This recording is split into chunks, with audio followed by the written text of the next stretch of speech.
Hello and welcome. Thanks to the folks at Pro Tax Accountant, today we're going to get to grips with something that catches so many people out: payments on account for the 2025-26 tax year. Yeah, let's just start with this quote because it really hits home, doesn't it? It captures that horrible sinking feeling when a surprise bill lands on your doormat. And it's exactly what happened to someone we'll call Emma. All right, let's get into it. So, meet Emma. She's got a great job in marketing, but she also has a pretty successful side hustle. When it was time to do her taxes, her bill for the year came in at £3,200. Now, Emma was all over that. She'd planned for it, she paid the 3,200 quid on time in January, no problem. What she totally didn't see coming was another letter from HMRC just 6 months later, demanding another £1,600, right before her summer holidays. So what on earth happened there? Well, that surprise bill that nearly wrecked Emma's plans is called a payment on account. It's a huge part of the self-assessment system, but honestly, it's one of the most misunderstood. So let's pull back the curtain on what it actually is.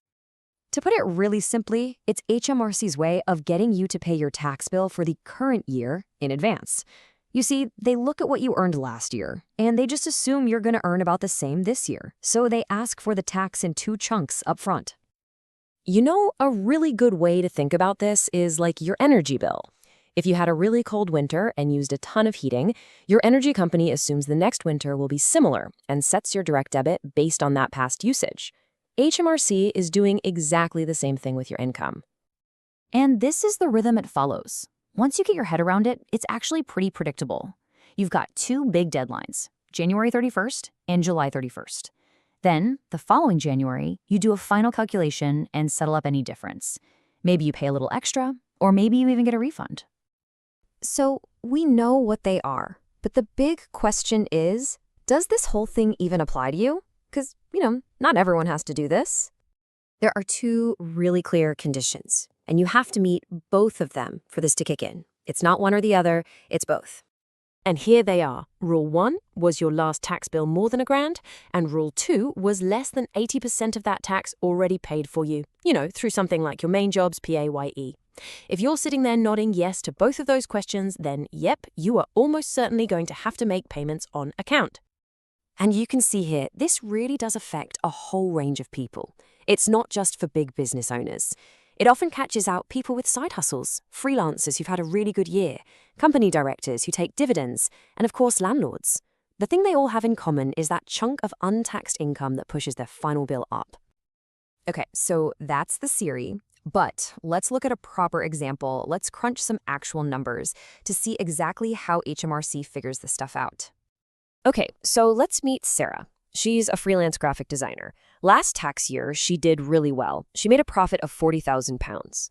So after you factor in her personal allowance and all that, her final bill for tax and national insurance came to £5,486.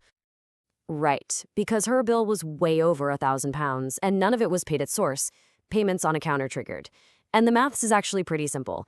HMRC just takes last year's bill, that £5,486, and chops it in half. That means she has to make 2 advance payments of £2,743 for the next tax year. And this is the killer part. This is what we call the January double whammy.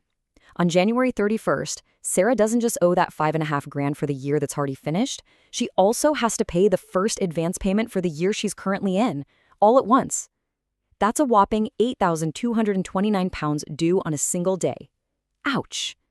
Okay, I know that sounds absolutely terrifying, but here's the good news. You are not powerless in this situation. There are things you can actively do to manage this and get ahead of it.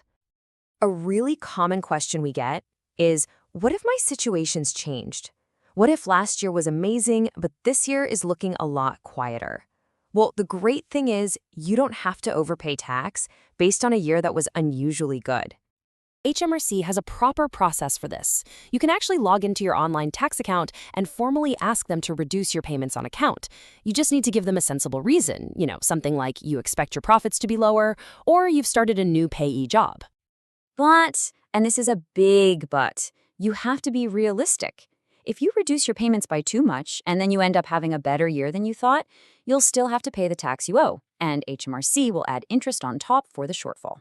So it's always better to be a little bit cautious. So let's wrap this all up with a few golden rules. First, remember, this is not extra tax. It's just paying in advance. Second, always be ready for that January double hit. Third, budget for both January and July.